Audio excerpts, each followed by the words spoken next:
So what with all the buzz around the 2017 Man Booker International Prize, I wanted to get in on a little bit of that action by celebrating some of the best of translated fiction. The Man Booker International Prize is awarded to works of fiction translated into English, although not originally written in English, and it's an opportunity to recognise authors from throughout the world. So in that spirit, I'm going to share with you today 5 phenomenal works of translated fiction from a variety of different languages. First up, we have a book that was in fact shortlisted for the Man Booker International Prize, and that is A Whole Life by Robert Seethaler. It was translated from the original German by Charlotte Collins, and luckily for us that it was. This is a quietly beautiful and contemplative novella. It follows a solitary man who lives in the mountain valleys, unafraid of hard work and an appreciator of the simple things in life.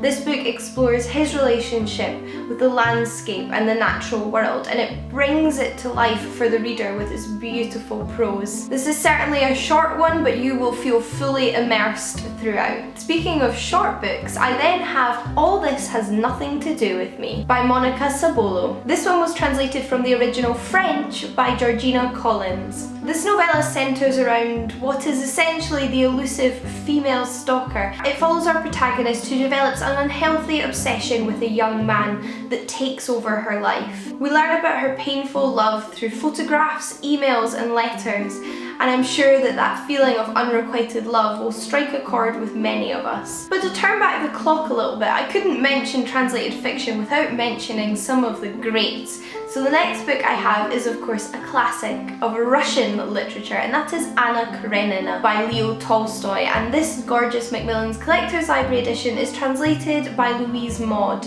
Our protagonist Anna Karenina is trapped in a marriage to a man that she does not love when she discovers new and passionate feelings for a young man, and they run off together to Italy. The grand and dreamy life of Russian aristocracy doesn't quite live up to the expectations one might have. This novel may have first been published in the 1870s, but its themes are timeless, and it's not only a classic amongst translated fiction, but a classic amongst all fiction. Moving back a little further west though, our next piece of translated fiction was originally written in Dutch and was translated into English by Sam Garrett, and that is indeed Dear Mr. M by Herman Koch, who you may also recognise as the author of The Dinner. Mr. M is a famous author whose career is on a slight downwards turn as he gets older, and book sales aren't quite what they used to be.